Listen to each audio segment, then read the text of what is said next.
And this is the point of the video where, of course, we'll refit the dial, we'll refit the hands, we test everything, we case it up, and everything runs great. And other than a little bit of fine tweaking for the regulation, it's all good.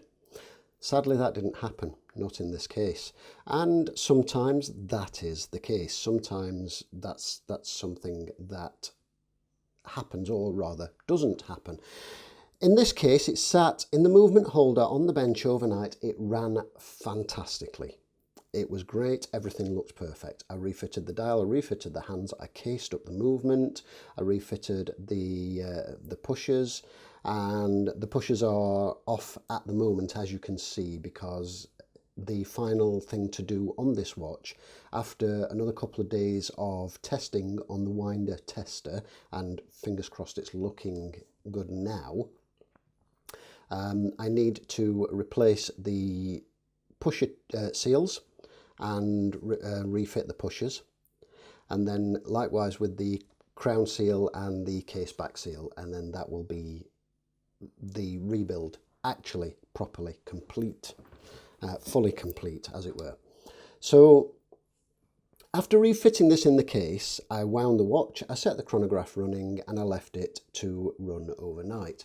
With a chronograph, the minimum I will let a chronograph run is the minimum time on the longest running subdial. So for example, on this one, which is a Valjoux 7750, it has a 12-hour counter subdial. When I rebuild a Valjoux 7750, I will run the movement with the chrono running for a minimum of 12 hours to ensure that this dial will complete a full rotation with no snagging of the hands. And with this one, of course, it only has a 30-minute counter. In this case, I could just run it for 30 minutes and call it good. And however, I do like to run a chronograph watch for a long period, ideally a complete wind with the chronograph running, to check that it's reasonable timekeeping, because as mentioned with vertical clutch chronographs, they will lose a slight amount of amplitude, only very slight as a rule, provided all the meshing is adjusted properly. The exception to this rule being your pin pallet type movements, your EB 8420s and such, because they have a tendency to be non-adjustable. So unfortunately you cannot physically adjust the meshing on those, you just have to take what you have. With a fully adjustable one such as this, you can adjust the meshing of the entire chronograph train and make sure that it's just exactly where it needs to be, and as a result you will lose little amplitude. But I like to leave it running for at least a full wind, or at least 24 hours, just to be absolutely sure that it's running okay and keeping reasonable time. And then likewise with the chronograph off, and again on the winder tester, just to make sure it's kind of within parameters. And in this case, I cased it back up.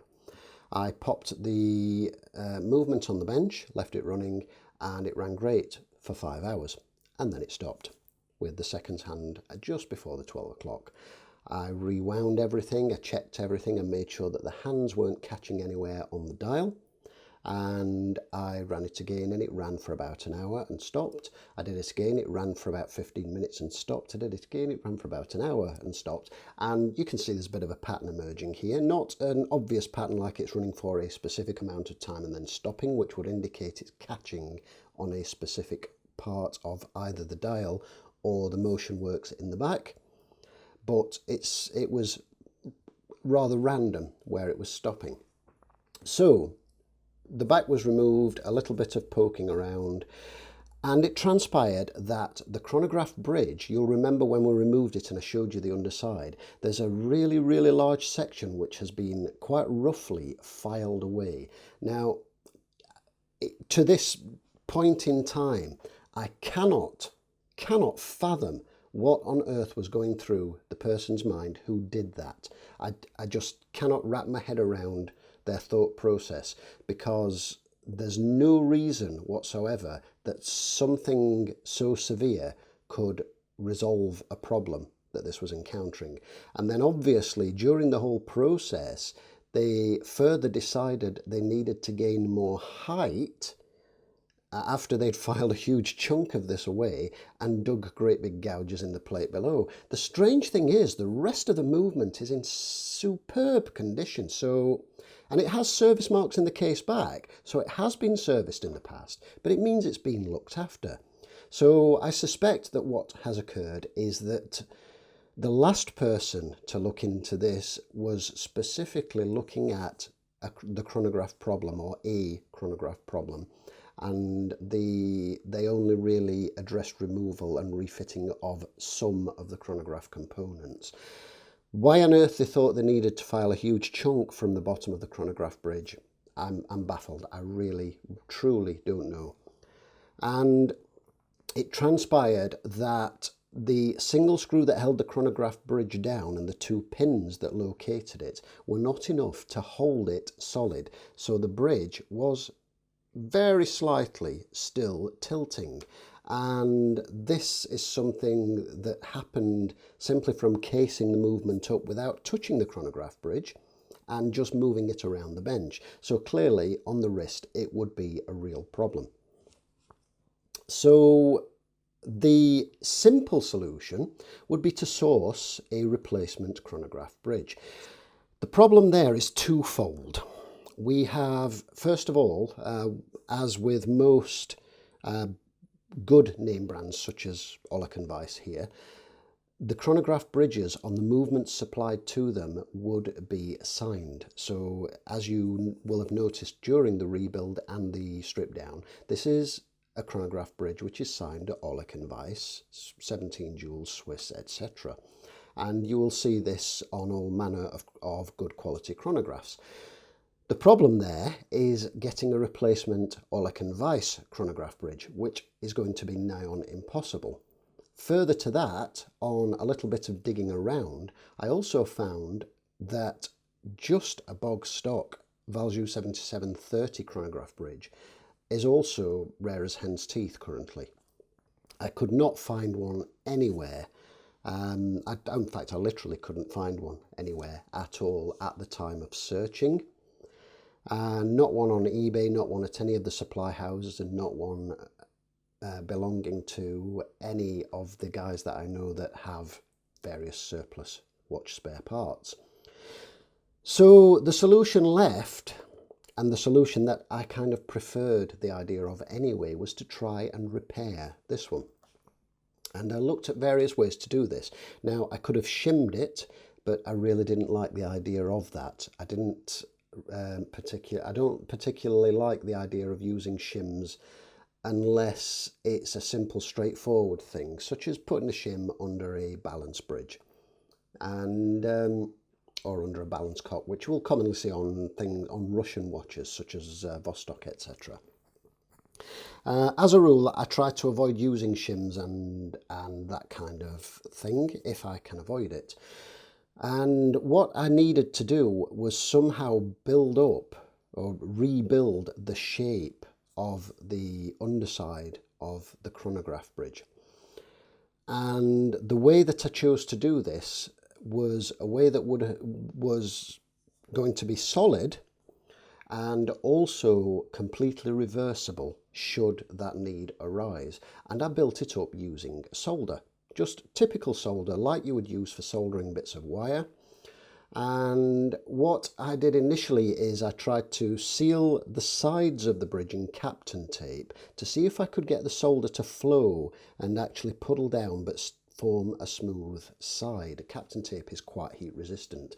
Sadly, that didn't work according to plan, and a little bit of judicious shaping and shaving with a scalpel blade followed, and then I built up bit by bit in segments blobs of solder. Now, unfortunately, I didn't film any of this because this was all kind of experimental to me. It's the first time I've used this, and as the idea just occurred to me at the time, and I didn't film any of it, unfortunately. It's not a particularly pretty fix when viewed from the underside. However, it's not visible when viewed from above with the case back off. And now I've got everything together and running just nicely, I am loath to take the chronograph bridge off to show you that. Hopefully I'm going to try and find some photos of when I took some photos when I first started building the solder up on the bridge, and hopefully I will be able to find those and I will be able to add them into this video roundabout here. So if you see them, you know I've found them. If you don't, then sadly not. And I built it up to a point where it was higher than the original base layer. I then took a scalpel blade because solder, electrical solder, is soft enough that you can actually shave it with a scalpel blade, but it's firm enough that it won't particularly go anywhere or squash unduly. But the good thing about it is, should the need arise for it to be reversed, all it requires is heating with a soldering iron and then removing with either some braided wicking braid for solder or a solder sucker or something similar. And that would take it back to the bare brass bridge. And what followed was a very, very long process of shaving a little off, refitting, shaving a little off, refitting and testing, shaving a little off, refitting and testing, all the time checking the end shake and side shake of the minute recorder wheel, and making sure that both the chronograph runner and the minute recorder wheel ran freely in their jewels, and also trying to eliminate all of the sideways play in the chronograph bridge. So it probably sounds a little bit more complicated than it was. It wasn't so much complicated, it was more time consuming, and the adjustments and the fine shaving of solder had to be very, very small each time, simply to ensure that too much wasn't removed and then having to sort of start again, build it all up and what have you. So finally, after much messing around and juggling around, I seemed to hit a sweet spot. I managed to get the bridge back on. I managed to run, bearing in mind at 2 points, I actually got 2 consecutive 24-hour runs with the chronograph running, and then the third day only gave me 5 hours before it stopped again. Since then, I've managed to get this on, and I have had 2 consecutive runs on the bench of 36 hours. Switching the chronograph off gained me an extra couple of hours, which is about right for a chronograph, because when you're driving the chronograph components, you are taking a bit more power from the mainspring. You do lower the amplitude a little bit, and this means that the mainspring barrel will wind down slightly before it will without the chronograph running on this type of chronograph mechanism. So with the chronograph switched off, it gained an hour or 2 hours, and around 36-38 hour run time is kind of in the right sort of ballpark. Obviously, with a manual wind watch, you will wind it either every night or every morning anyway, with the exception of some modern ones with things like 72-hour power reserves and that kind of thing. And I managed 2 consecutive runs of 36 hours on the bench, and so far 1 run of 36 hours on the winder tester with the chronograph running as it is at the moment.